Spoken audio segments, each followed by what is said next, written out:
मृदा के बारे में हमने काफी बातें कर ली, एक बार रिवाइज कर लेते हैं अपने कि मृदा किसे कहते हैं, क्या होती है मृदा। तो जो भूमि है, भूमि के ऊपर असंगठित पदार्थों की एक परत पाई जाती है, जिसके अंदर कुछ प्राकृतिक तत्व जैसे चट्टान हो गई, चट्टान के अलावा अपने बात करें कुछ पेड़ पौधों की पत्तियां हो गई जिसे ह्यूमस बोलते हैं, कुछ सूक्ष्म जीव है जैसे केंचुआ वगैरह वगैरह, इन सभी के द्वारा लंबे समय तक के आपसी अभिक्रिया या रासायनिक अभिक्रिया के कारण क्या मिट्टी का निर्माण होता है। और मिट्टी को बनाने के अंदर सबसे महत्वपूर्ण जो घटक है वो कौन सा है, समय। ठीक है, समय का बहुत बड़ा रोल होता है मिट्टी के निर्माण में, लेकिन मिट्टी के निर्माण के अंदर अपक्षय का सबसे बड़ा क्या होता है, योगदान होता है। अपक्षय का अर्थ होता है किसी चट्टान का टूटकर अपने स्थान पर गिरना। फिर हमने इसमें पढ़ा था पेडोलॉजी, विज्ञान की वह शाखा जो मृदा का अध्ययन करती है क्या कहलाती है, पेडोलॉजी कहलाती है। मृदा निर्माण की प्रक्रिया क्या कहलाती है, पेडोजेनेसिस कहलाती है। एक ये बात हमने पढ़ी थी। फिर हमने इसमें पढ़ा था कि सोइल है ये लैटिन भाषा के सोलम से बना है, जिसका अर्थ क्या होता है, फर्श। फिर हमने बात की थी मृदा की प्रकृति, कितने प्रकार की, 3 प्रकार की। कौन कौन सी, अम्लीय, क्षारीय और उदासीन। ठीक है, फिर कुछ हमने मृदा के वर्गीकरण के बारे में अपने देखें तो हमने मृदा का वर्गीकरण देखा था प्राचीन काल के अनुसार 2 प्रकार की मृदा थी, उर्वर और उत्सर। दूसरा हमने देखा था समय के आधार पे, दक्कन मृदा सबसे पुरानी मृदा थी। उसके बाद में हमने पढ़ी थी, कौन सी मृदा पढ़ी थी, टर्शियरी मृदा पढ़ी थी क्या, जिसे वन मृदा या पर्वतीय मृदा के नाम से भी जानते हैं। और लास्ट में पढ़ी थी आधुनिक मृदा, जिसमें जलोढ़ मृदा और मरुस्थलीय मृदा को शामिल किया जाता है। फिर हमने वैज्ञानिक वर्गीकरण देख लिया, उसमें हमने पढ़ा था एंटीसोल, इंसेप्टिसोल, वर्टिसोल, अल्फीसोल, एरिडिसोल, मोलिसोल, अल्टीसोल और अन्य, है ना। सबसे ज्यादा भारत में वैज्ञानिक वर्गीकरण के अनुसार कौन सी मृदा पाई जाती है, इंसेप्टिसोल। कौन सी मृदा, इंसेप्टिसोल के बाद में 4 नाम लिखे है ना, दूसरा कौन सा है, वर्टिसोल है क्या, एंटीसोल है, एंटीसोल के बाद में ठीक है चलो। उसके बाद में हमने सामान्य वर्गीकरण किया था मिट्टी का, जिसमें हमने एक अब तक पढ़ ली है जलोढ़ मृदा। जलोढ़ मृदा कितने प्रकार की पड़ी है, 3 प्रकार की पड़ी है। जलोढ़ मृदा के बाद में हमने पढ़ी है काली मृदा, और काली मृदा के बाद में आज जो हम पढ़ रहे हैं वो कौन सी पढ़ रहे हैं, लाल मृदा, है ना। तो ये तीसरी मृदा है लाल मृदा। अब एक आप काम करोगे, काम क्या करोगे आप, अपने सारी क्लासें रिकॉर्ड हो रखी है, वैसे तो कोई क्लास हमने शायद एक आधी क्लास को छोड़ दें तो सारी क्लासें रिकॉर्ड कर रखी है हमने। आप अंडमान और निकोबार द्वीप समूह हमने पढ़ रखा है ना, अंडमान और निकोबार द्वीप समूह, वो जहाँ लिखा है हमने नोट्स में लिखा है वो निकालो एक बार, तो वहां थोड़ी सी एक बात लिखनी है। हाँ तो वही लिख रहे हैं, अभी तो चेंज हो गया इसलिए नाम लिख देते हैं।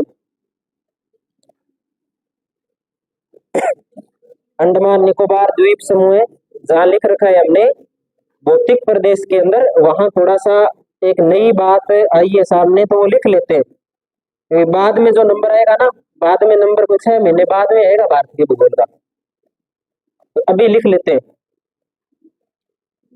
अंडमान निकोबार द्वीप समूह ये तो है ना। अंडमान निकोबार द्वीप समूह की राजधानी कौन सी है, अंडमान निकोबार द्वीप समूह की राजधानी कौन सी है, श्री विजयपुरम। कौन सी राजधानी है, श्री विजयपुरम। पोर्ट ब्लेयर का नया नाम क्या है, श्री विजयपुरम। तो ये बात आपको लिख देनी है, जहां हमने पोर्ट ब्लेयर लिख रखा है वहां पर, कि पोर्ट ब्लेयर का नया नाम क्या है, पोर्ट ब्लेयर का नया नाम है श्री विजयपुरम। ये नाम किसने बदला है? नरेंद्र मोदी ने। भारत के प्रधानमंत्री नरेंद्र मोदी ने ये नाम बदला है। और इसके नाम बदलने के पीछे कारण क्या है? कारण है नाम बदलने के पीछे कि जो भारतीय स्वतंत्रता संग्राम था, भारतीय स्वतंत्रता संग्राम जो कब शुरू हुआ था, कब से माना जाता है?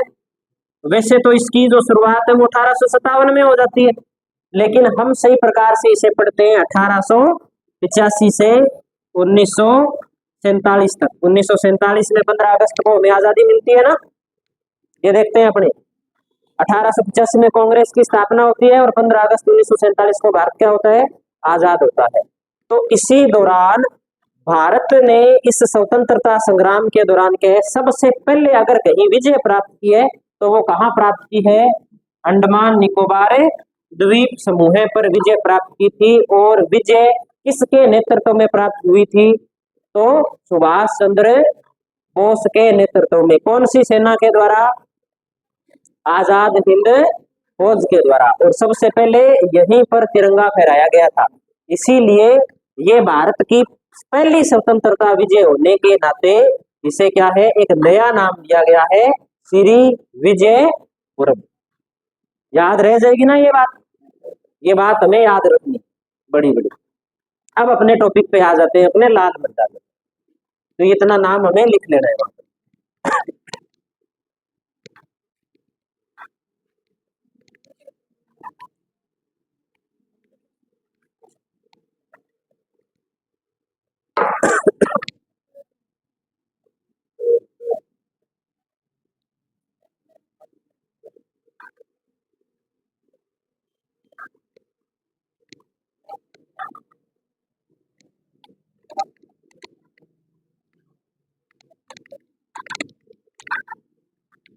तो लिखिए लाल मृदा। सबसे पहले बात करते हैं लाल मृदा का क्षेत्रफल। लाल मृदा का क्षेत्रफल कितना है? तो 6.1 लाख वर्ग किलोमीटर। एक तो ये बात में ध्यान रखिए। दूसरी बात कि इस मिट्टी का निर्माण कैसे हुआ, लाल मिट्टी बनी कैसे? तो अपने जो प्रायद्वीपीय भारत है प्रमुख रूप से उसमें ये लाल मिट्टी पाई जाती है।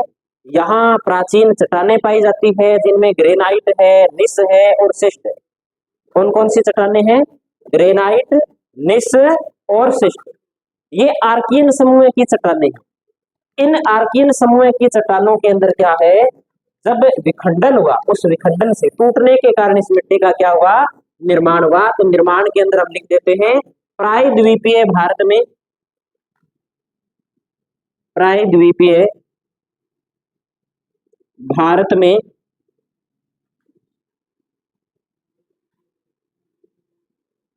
ग्रेनाइट, नेस, शिस्ट। कौन से समूह की चट्टान है ये? आर्कियन समूह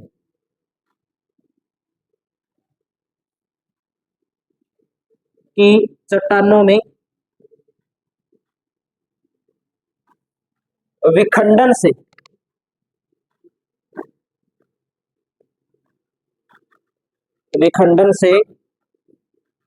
निर्मित। कहने का मतलब है कि जो प्रायद्वीप वाला भारत है वहां पर जो ग्रेनाइट, निस और शिस्ट चट्टानें पाई जाती है, उन चट्टानों के अपने स्थान पर टूटने से इस मिट्टी का क्या हुआ है?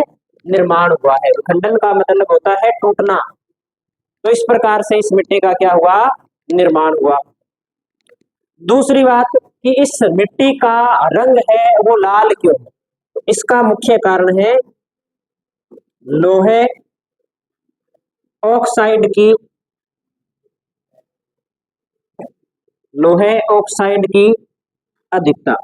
कोई भी वस्तु जिसका रंग लाल हो जाता है प्रकृति के द्वारा, उसमें प्रमुख रूप से किसकी अधिकता होती है? लोहे ऑक्साइड की अधिकता। और लोहे ऑक्साइड की अधिकता के कारण रंग कैसा है? लाल है। तो एक ये बात हमें इसमें ध्यान रखना, लोहे ऑक्साइड की अधिकता के कारण इसका रंग क्या है? लाल हो जाता है। ये बात हमें ध्यान रखनी। आर्कियन समूह, आर्कियन आर्कियन समूह है, हाँ समूह है।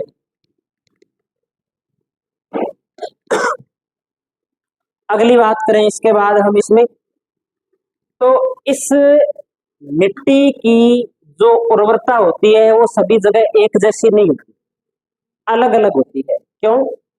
इसलिए कि जहां मिट्टी के कण बड़े होंगे वहां उपजाऊ कम होगी, जहां इस मिट्टी के कण छोटे होंगे वहां इसकी उपजाऊपन की क्षमता है वो क्या होगी? ज्यादा होगी। तो एक बात हम इसमें लिख देते हैं,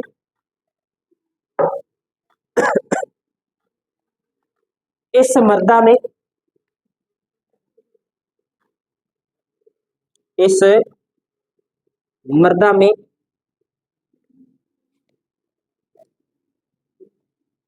कणों का आकार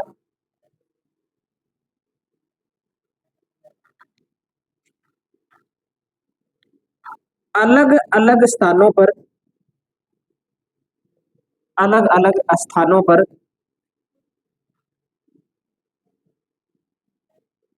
अलग अलग होता है,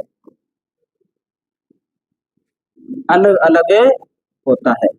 वास्तविकता तो ये कि मिट्टी कम उपजाऊ होती है।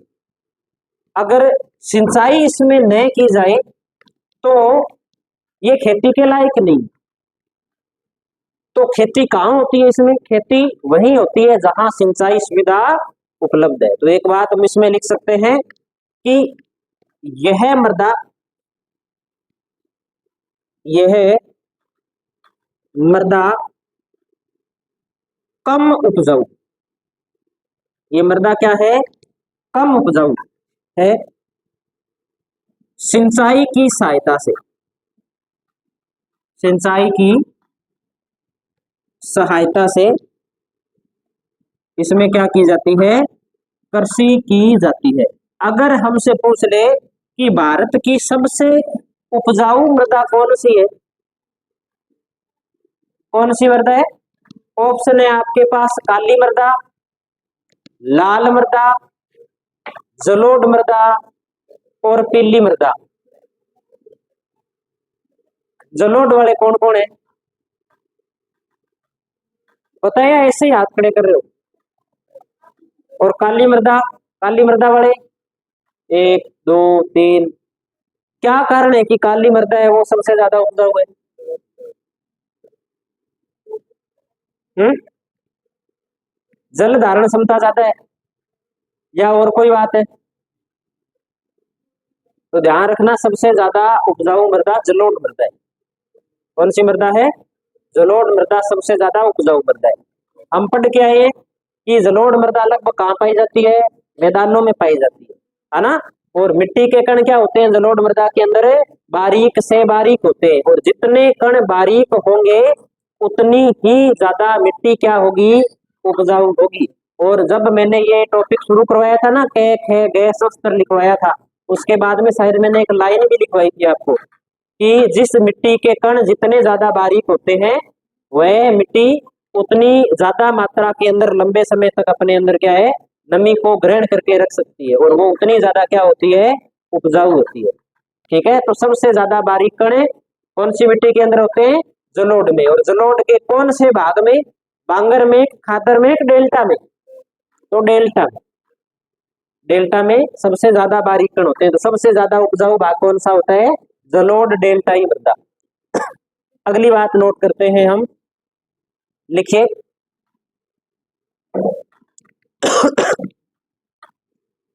कई बार क्या है, इस लाल मृदा के अंदर क्या है, कुछ भागों के अंदर बरसात ज्यादा हो जाती है। ज्यादा बरसात होने के कारण क्या है, लंबे समय तक उस लाल मृदा वाले क्षेत्र में पानी पड़ा रहता है, जल से भर जाती है ये। तब क्या है, इस मृदा का जल योजन हो जाता है, या ऐसे कह सकते हैं ये मिट्टी है ये जल योजित हो जाती है, जल के साथ अभिक्रिया कर लेती है। और जल के साथ अभिक्रिया करने के कारण क्या है, इसका रंग पीला हो जाता है। कैसा हो जाता है? पीला। और लाल मृदा के मुकाबले जब ये पीली हो जाती है तब ये ज्यादा उपजाऊ होती है। वैसे भी हम लिख के आए हैं कि यह मृदा कम उपजाऊ है, सिंचाई की सहायता से इसमें क्या की जाती है, कृषि की जाती है। तो लिखेंगे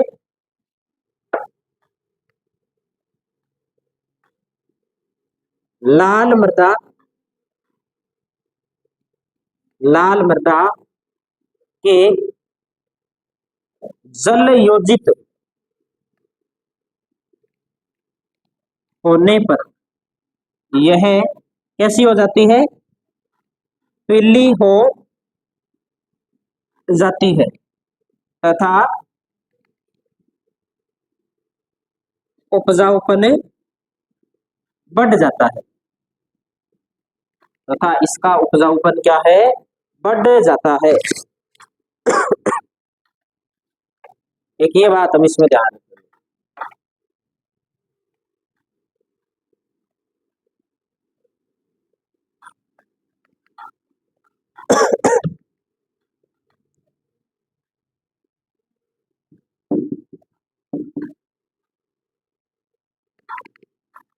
अगली बात इसमें नोट करते हैं, नाइट्रोजन, फास्फोरस और ह्यूमस की इसमें कमी पाई जाती है। नाइट्रोजन, फास्फोरस तथा ह्यूमस की कमी। ध्यान रखना, राजस्थान अपने भारत के अंदर मिट्टियों के अंदर सबसे ज्यादा अगर किसी पदार्थ की कमी पाई जाती है ना, तो वो पदार्थ कौन सा है, नाइट्रोजन। इसीलिए भारत के अंदर सबसे ज्यादा यूरिया का उपयोग होता है, क्योंकि यूरिया नाइट्रोजन की पूर्ति करती है। ठीक है। दूसरी बात, ह्यूमस यानी कि कचरे का इस मिट्टी में अभाव पाया जाता है। पेड़ पौधे इस मिट्टी के अंदर कम पाए जाते हैं। जब पेड़ पौधे कम पाए जाएंगे तो पेड़ पौधों की पत्तियां भी कम होगी, पत्तियां कम होगी तो उसके अंदर क्या है, पेड़ पौधों का जो अपने कह सकते हैं कि जो जैविक वनस्पति होती है उस कचरे का क्या पाया जाता है, इसमें अभाव पाया जाता है।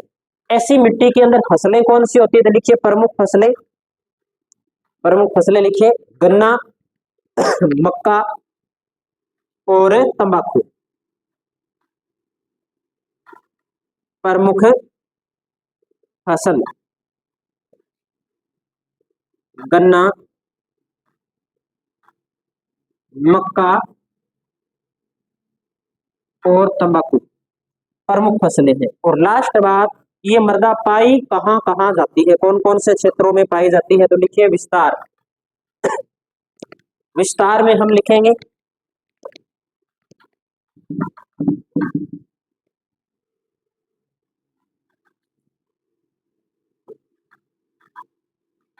तमिलनाडु, कर्नाटक, महाराष्ट्र, मध्य प्रदेश, राजस्थान। राजस्थान के उदयपुर के आसपास वाला जो भाग है वहां इस प्रकार की मिट्टी पाई जाती है। इसके अलावा अपने इसमें लिख सकते हैं छत्तीसगढ़, उड़ीसा,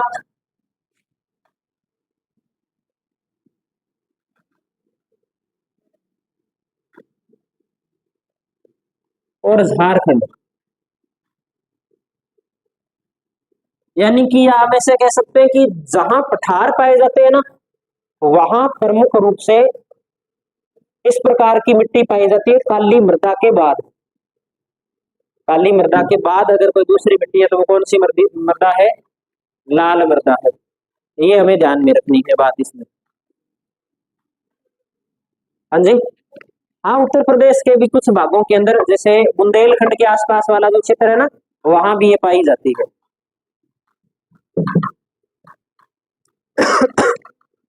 अगली मिट्टी लिखते हैं हम 4 नंबर पे, लेटेराइट मृदा।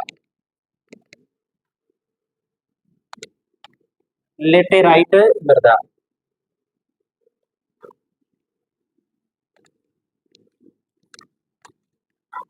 कोई बात समझ में नहीं आई तो पूछ लेना भी। वैसे लाल मृदा के अंदर कोई लंबी चौड़ी कहानी है नहीं, इसमें सामान्य सी जो बात याद रखनी है वो यही बात याद रखनी है कि ग्रेनाइट निस्स और शिस्ट जो चट्टान है उसके टूटने से कौन सी मिट्टी बनती है? लाल मिट्टी बनती है। किस प्रकार की चट्टान है? आर्कियन समूह की ये चट्टान है।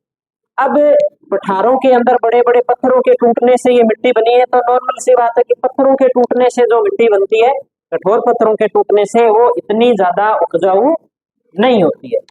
और सिंचाई की सहायता से कृषि की जाती है। इनकी प्रमुख फसल कौन कौन सी है? तो मक्का है, गन्ना है और तंबाकू है। बेसिक बेसिक बात इसमें याद रखनी। पानी ज्यादा लग जाता है तो जलयोजित हो जाती है, और जलयोजित होने पर रंग होता है वो पीला होता है, ध्यान रखना। सामान्य सी विज्ञान की बात है कि जलयोजन होने पर रंग कैसा हो जाता है? पीला हो जाता है इसका। ठीक है। जब किसी मिट्टी के अंदर लोहे ऑक्साइड की अधिकता होती है तब उसका रंग कैसा होता है? लाल होता है। फिक्स नियम है विज्ञान के, वो यहाँ काम करते हैं। कहाँ पाई जाती है? तो अभी हमने देखा है कि तमिलनाडु है, आंध्र प्रदेश है, कर्नाटक है, महाराष्ट्र है, राजस्थान है, मध्य प्रदेश है, झारखंड है, उड़ीसा है। इन क्षेत्रों के अंदर प्रमुख रूप से ये पाई जाती है। इतनी बात इसमें याद रखने वाली, और इसमें कोई ज्यादा बात है नहीं याद रखने वाली। अगली मिट्टी पढ़ते हैं, लेटेराइट मृदा।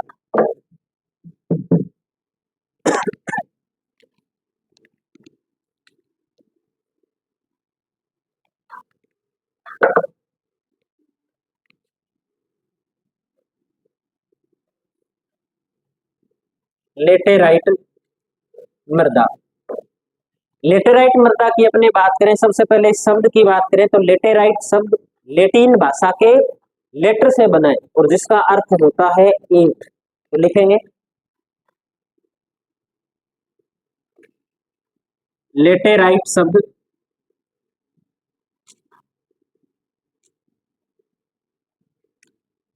लेटिन जो भाषा है, लेटिन भाषा के लेटर से बना है, जिसका शाब्दिक अर्थ क्या है? इसका शाब्दिक अर्थ है, ये शाब्दिक सही लिखा है क्या? देखना थोड़ा। शाब्दिक अर्थ ईंट है। एक तो ये बात याद रखनी है, सबसे पहला प्रश्न तो यही पूछ लिया जाता है कि लेटेराइट शब्द का अर्थ क्या है? तो ईंट से लिया गया। ईंट कोमल होती है, कठोर होती है? कठोर होती है। यानी कि इस मिट्टी का निर्माण भी किससे हुआ है? कठोर चट्टानों से हुआ है। निर्माण की प्रक्रिया क्या है उसकी भी अपने बात कर लेंगे। तो लिखेंगे यह लाल मृदा का विशिष्ट रूप है। यानी कि ये कौन सी मिट्टी से बनी है? लाल मिट्टी से ये बनी। कहाँ पाई जाती है ये? ये वहां पाई जाती है जहां वर्षा ज्यादा होती है। वर्षा ज्यादा होती है, जहां मानसूनी जलवायु पाई जाती है। जहां मानसूनी जलवायु होगी ना, यानी कि लंबे समय तक बरसात होगी, वहां लेटेराइट मृदा का निर्माण हो जाएगा लाल मृदा से। लाल मृदा है वो कौन सी मृदा में परिवर्तित हो जाएगी? लेटेराइट मृदा के अंदर परिवर्तित हो जाएगी। पूछा जाने वाला प्रश्न यही है कि मानसूनी जलवायु प्रदेशों में पाई जाने वाली मृदा कौन सी है? लेटेराइट मृदा है ना। लाल मृदा, लाल मृदा का विशिष्ट रूप जो मानसूनी जलवायु में पाया जाता है, तो कौन सी मृदा है? लेटेराइट मृदा है। कुछ भी घुमा के पूछ ले, बात वही पूछनी है, मेन जो पूछने वाली है ये बात पूछी जाती है। तो लिखेंगे इसमें मानसूनी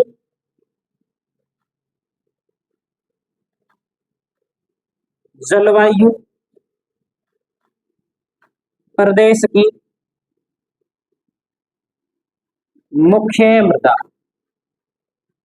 मानसूनी जलवायु प्रदेश की क्या है? ये मुख्य मृदा है।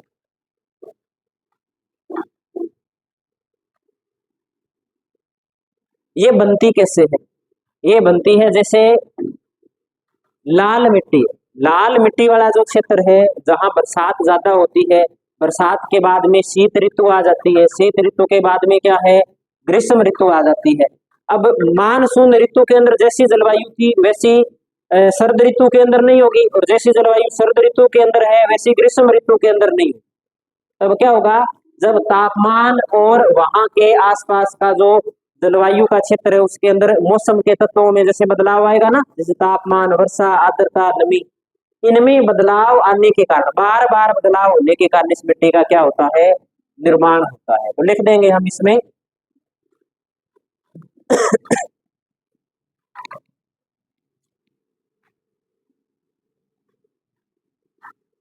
अगली लाइन में लिख देते हैं,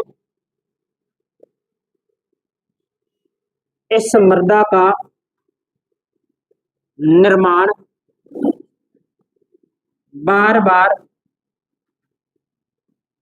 मौसमी या ऋत्विक परिवर्तन के कारण होता है।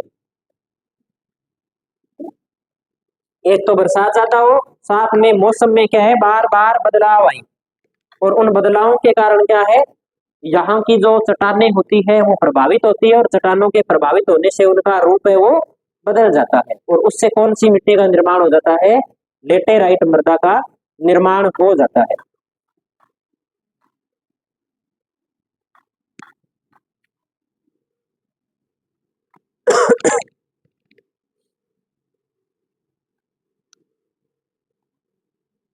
तो एक बात और लिख देते हैं,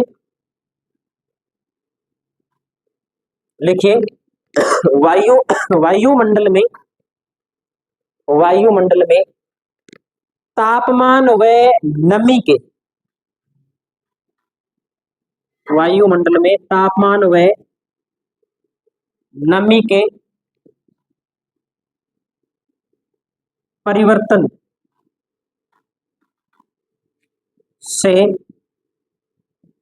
निर्मित, दोनों बातें वैसे तो मिलती जुलती है, एक ही बात है, लेकिन शब्दों का थोड़ा सा क्या है, अंतर है। अब कौन सा शब्द उठाएगा वो आएंगे यही शब्द, या तो कोई मौसमी या ऋतु परिवर्तन लिखा आ जाएगा, या लिखा हुआ आ जाएगा कि तापमान और नमी में क्या होता है, परिवर्तन होता है। कभी मौसम है वो आर्द्र हो जाता है ज्यादा बरसात के कारण, और कभी ग्रीष्म ऋतु और सर्द ऋतु में मौसम क्या हो जाता है, शुष्क हो जाता है, जिससे चट्टानें प्रभावित होती है और इस प्रकार की मृदा का निर्माण हो जाता है।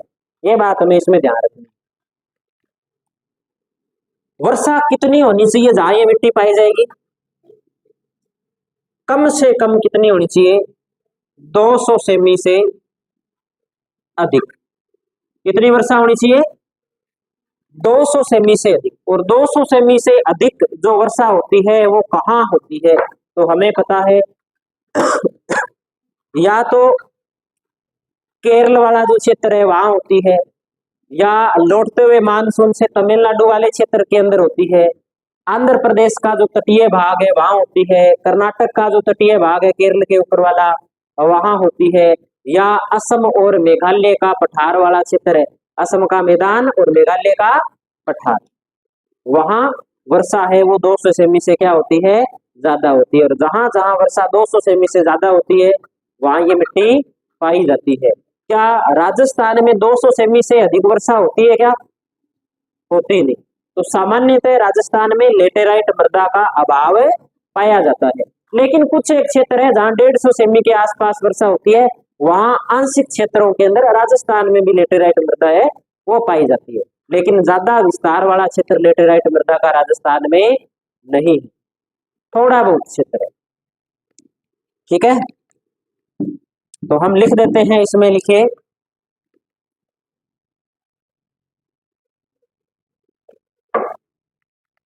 इस मृदा में इस मृदा में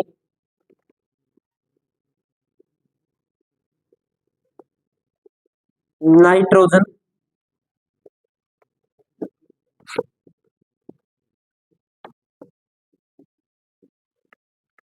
जैव पदार्थ, जैव पदार्थ, फास्फेट, फास्फेट व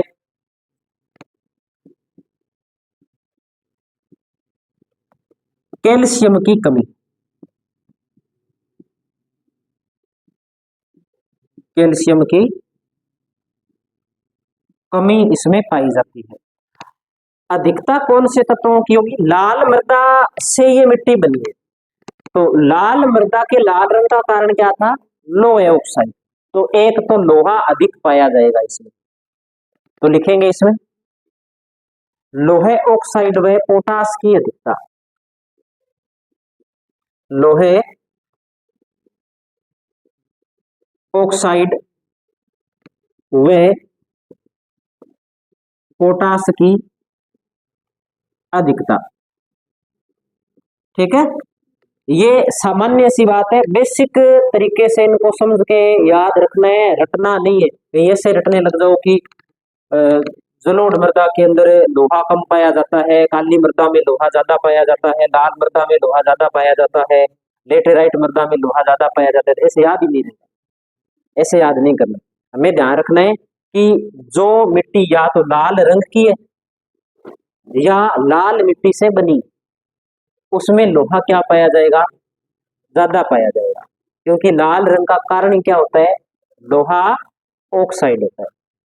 ठीक है, और नाइट्रोजन कुल मिलाकर के 90% मृदा के अंदर कम ही पाई जाती है बात, ये एक बेसिक बात है ना। लेकिन प्रश्न ये आ जाए कि नाइट्रोजन स्थिरीकरण तीव्र कौन सी मृदा की विशेषता है? जलोढ़ मृदा। क्या बात थी उसमें कि नाइट्रोजन तो कम पाई जाती है, यूरिया तो डालनी पड़ती है जलोढ़ मृदा में, लेकिन बार बार डालने की आवश्यकता नहीं पड़ती, क्योंकि एक बार डाल देते हैं तो लंबे समय तक जलोढ़ मृदा उस नाइट्रोजन की मात्रा को अपने अंदर संग्रह करके रखती है। तो ये विशेषताएं हैं, छोटी छोटी विशेषताएं, यही विशेषताएं पूछी जाती है बार बार। अगली बात अपने इसमें लिखते हैं भी, इसमें कौन कौन सी फसलें पैदा की जाती है? तो लिखिए चाय, कहवा और काजू। काजू ज्यादा कहाँ होते हैं? तो एक तो काजू ज्यादा होते हैं गोवा में, और गोवा के अलावा कर्नाटक में। कहवा ज्यादा कहाँ होता है? तो कर्नाटक में। चाय ज्यादा कहाँ होती है? तो असम। और इन्हीं क्षेत्रों के अंदर ये मृदा पाई जाती है। क्या रटना है इसमें? मुझे तो कोई रटने वाली बात, या तो फसलें याद कर लो या मिट्टी याद कर लो, आधा काम आसान हो जाएगा। तो लिख देंगे क्षेत्र प्रमुख। प्रमुख है क्षेत्र, प्रमुख क्षेत्र में लिखो केरल, केरल,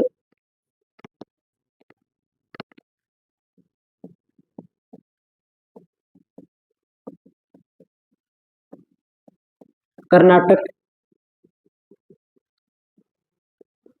तमिलनाडु, कुछ आंध्र प्रदेश का भाग, असम, मेघालय। बस इतने याद कर लो, इतने में सारी चीजें आ गई ना। ये प्रमुख रूप से हमें इसमें ध्यान रखना।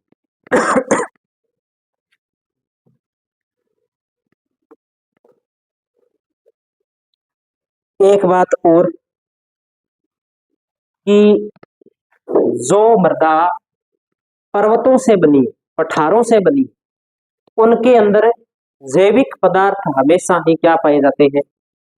कम पाए जाते हैं। पत्थरों का ही क्या होता है? ज्यादा प्रभाव होता है।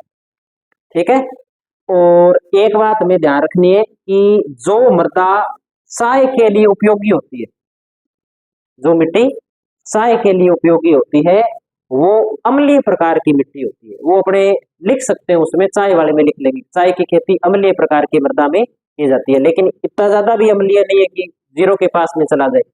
5-6 के आसपास जिसका पीएच का मान होता है ना, उसमें चाय की खेती की जाती है। ठीक है, तो हम अगली मृदा पढ़ते हैं, मरुस्थलीय मृदा। मरुस्थलीय मृदा,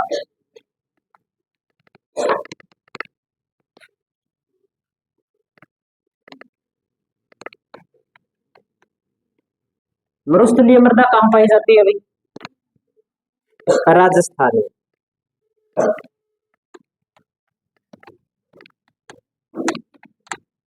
हमारे वाले क्षेत्र में कौन सी मृदा है?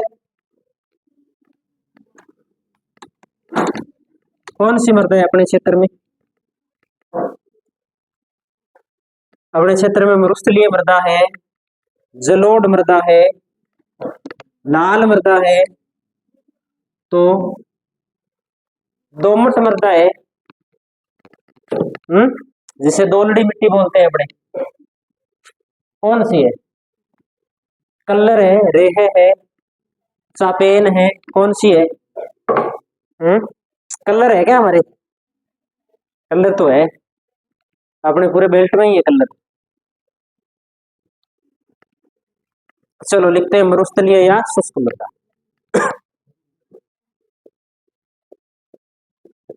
मरुस्थलीय मृदा या इसी को बोल देते हैं अपने शुष्क मृदा। चलो इसकी बात करते हैं। सबसे पहले अपने बात करते हैं कि इसका क्षेत्रफल कितना। तो इसका क्षेत्रफल है 1.42 लाख वर्ग किलोमीटर। क्षेत्रफल कितना है? 1.42 लाख वर्ग किलोमीटर। लाल मृदा का क्षेत्रफल कितना था? 6.1 लाख था क्या? ठीक है, तो इसका 1.42 लाख। दूसरी बात, इस मिट्टी का निर्माण कैसे हुआ, है ना? कैसे हुआ निर्माण? टेथिस सागर के अवशेष के रूप में हम पढ़ते हैं कि एक काल था टर्शियरी काल, ठीक है, तीसरा काल। तीसरे काल के अंदर यहाँ पे क्या है, जिस प्रकार से ये प्रायद्वीपीय भारत है, यहाँ एक सागर होता था, इसका नाम क्या था? टेथिस सागर। और ये इधर अपने कह सकते हैं कि जो एशिया जो महाद्वीप है ना, जिसे यूरेशिया बोल दे तो भी ठीक है, यूरेशिया वाला जिसमें यूरोप और एशिया शामिल होते हैं, ये थे। ये जो प्रायद्वीप वाला भाग है ये इस ओर गति कर रहा था। इस ओर गति करने के कारण क्या, ये भाग धीरे धीरे इधर बढ़ रहा था। और यहाँ से कुछ नदियां भी आ रही थी जो इस सागर में गिर रही थी। कुछ नदियां यहाँ पर इस प्रकार से इस सागर में गिर रही थी। धीरे धीरे क्या है, ये सागर रेत का भर गया। जैसे जैसे दबाव पड़ा तो एक तो यहाँ पे किसका निर्माण हो गया? हिमालय का निर्माण हो गया। और बाकी जो भाग है जहाँ हिमालय नहीं बना, वहां जल तो सूख गया। और जल सूखने के बाद में क्या है, यहाँ पे कुछ नदियां बहने लगी, जिसके कारण एक मैदान बन गया। और मैदान के अंदर अच्छी फसलें होने लगी। लेकिन बाद में क्या हुआ, यहाँ पर बहने वाली प्रमुख नदी थी सरस्वती। वो सरस्वती नदी क्या हो गई? विलुप्त हो गई। जब सरस्वती नदी विलुप्त हो गई तो जो मैदान था वो मैदान किसमें परिवर्तित हो गया? मरुस्थल में परिवर्तित हो गया। क्योंकि जहां आज नदियां बहती है, अगर आने वाले 10, 15, 20 सालों के लिए उन नदियों के पानी को बंद कर दिया जाए तो मैदान किस में बदल जाएंगे? मरुस्थल में बदल जाएंगे। इस प्रकार से इस टेथिस सागर के अवशेष के रूप में मरुस्थलीय मृदा का निर्माण हो गया।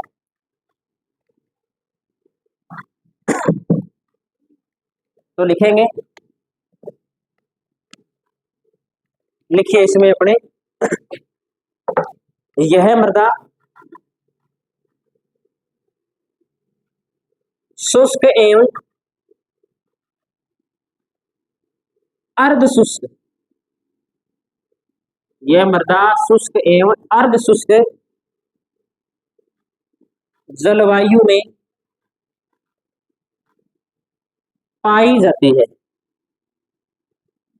और एक तो इसके कणों का आकार बड़ा होता है और साथ में इसमें लवण यानी कि नमक की मात्रा क्या होती है? ज्यादा होती है। तो लिखेंगे हम इसमें, यह मृदा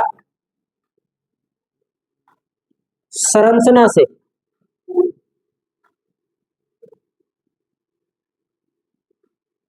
बलुई तथा प्रकृति से लवणीय होती है,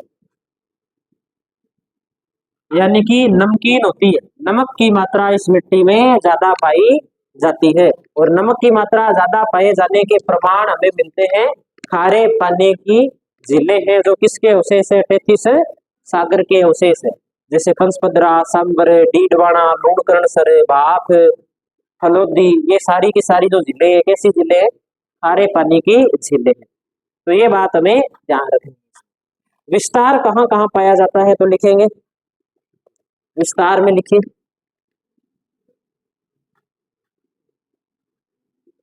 पश्चिमी राजस्थान, दक्षिणी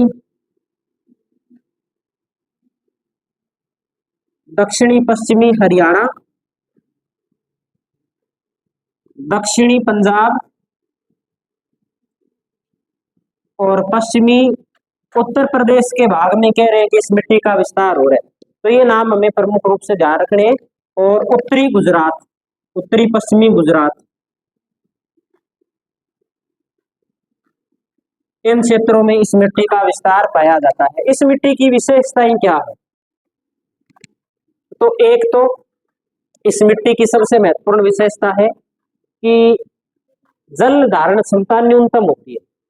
जल को लंबे समय तक धारण नहीं कर सकती। सुबह पानी लगाओ, शाम को उसमें बुआई कर दो, भले इतनी जल्दी क्या है, ये सूख जाती है। तो एक तो लिखेंगे जल धारण क्षमता न्यूनतम, जल धारण क्षमता न्यूनतम। न्यूनतम जल धारण क्षमता का कारण क्या है? कणों का आकार बड़ा। मिट्टी के जो कण होते हैं उनका आकार कैसा है? बड़ा है। कणों का आकार बड़ा, तो बड़े कण होने के कारण क्या है, जब हवा चलती है तो हवा उन कणों के अंदर से होके जाती है, तो मिट्टी के अंदर जो नमी होती है उस नमी को हवा सोख लेती है, इसलिए जल्दी सूख जाती है। अगर कृषि करते हैं तो बार बार सिंचाई की क्या होती है, इसमें आवश्यकता होती है। दूसरी बात लिखते शुष्क जलवायु तथा शुष्क जलवायु तथा उच्च तापमान नमी को जल्दी सोखते हैं। कृषि अगर करते हैं तो सिंचाई की सहायता से, लिखने की आवश्यकता नहीं है, हमें पता है। अब बात कर लेते हैं कि इस मिट्टी के अंदर कौन कौन से तत्वों की कमी पाई जाती है। तो देखो, सबसे पहली कमी तो इसमें नमी की होती है, जल नहीं होता इस मिट्टी के अंदर। दूसरी कमी इसके अंदर, इस मिट्टी में पेड़ पौधे नहीं होते। पेड़ पौधे नहीं होते तो जीव जंतु भी कम रहते हैं, इसलिए एक तो ह्यूमस की कमी पाई जाती है, और एक जैविक पदार्थों की इसमें क्या पाई जाती है, कमी पाई जाती है। या ऐसे कह सकते हैं कि इसके अंदर कार्बनिक जो पदार्थ है, पेड़ पौधों के जो तने या गिरा वगैरह जो पत्ते होते हैं उनमें कार्बन की मात्रा होती है, कोयला बनता है, उन पदार्थों की भी एक प्रकार से क्या पाई जाती है, कमी पाई जाती है। लेकिन फिर दूसरी बात दिमाग में आती है कि राजस्थान में सबसे ज्यादा कोयला ही थार के मरुस्थल में निकलता है। कोयला कहाँ से आ गया जब कार्बनिक पदार्थों की कमी है? तो सोचा है कभी कोयला कहाँ से आया होगा? या ब्रह्मा जी ने आशीर्वाद दिया था कि यहाँ कोयला प्रकट हो जाएगा, पेट्रोलियम के भंडार आ जाएंगे? तो ध्यान रखना, कोयला पेट्रोलियम के भंडार है, वो यहाँ पर टेथिस सागर की देन है। किसकी देन है? टेथिस सागर की देन। उस समय जो कोई पहले, अब देखो ये भूमि है ना, अपने जो पृथ्वी है, पृथ्वी के ऊपर जो महाद्वीप है, जो आज ऐसे नहीं थे कभी।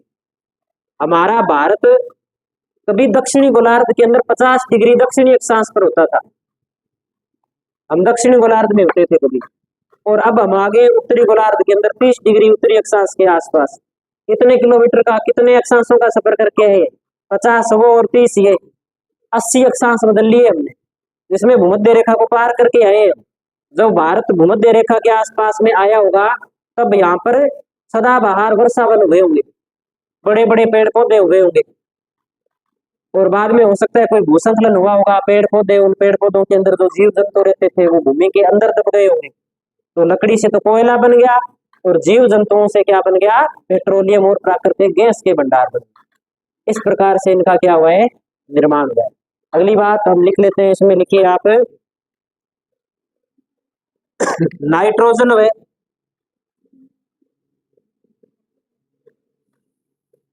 कार्बनिक पदार्थों की कमी।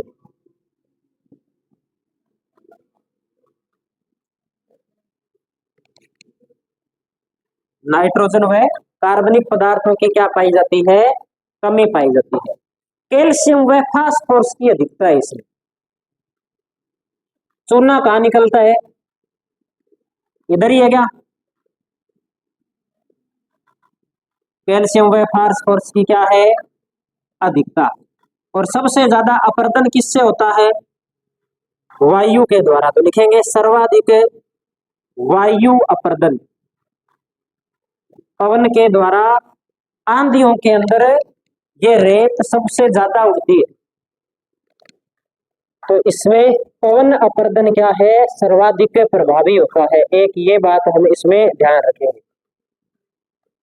और इस मिट्टी के कण होते हैं वो मोटे होते हैं, इसलिए इसमें बार बार सिंचाई की क्या होती है, आवश्यकता होती है, और इसलिए जो खेती करते हैं उसमें बार बार सिंचाई करनी पड़ती है, ठीक है, और बार बार सिंचाई करनी पड़ती है, इसलिए इसे प्यासी मृदा के नाम से जानते हैं, ठीक है। तो एक इसका उपनाम लिख सकते हो आप, प्यासी मृदा।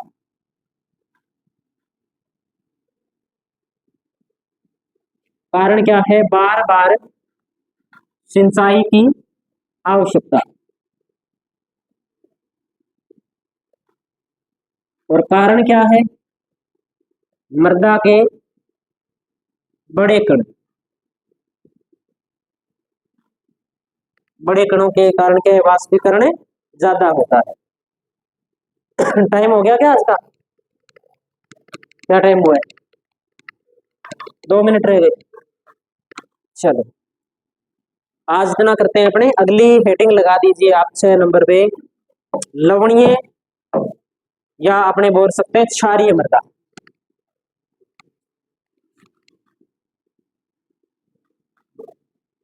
इसे अपने अगली क्लास में पढ़ेंगे। आज जो पढ़ा है उसमें कोई बात समझ में नहीं आई है तो आप पूछ सकते हो।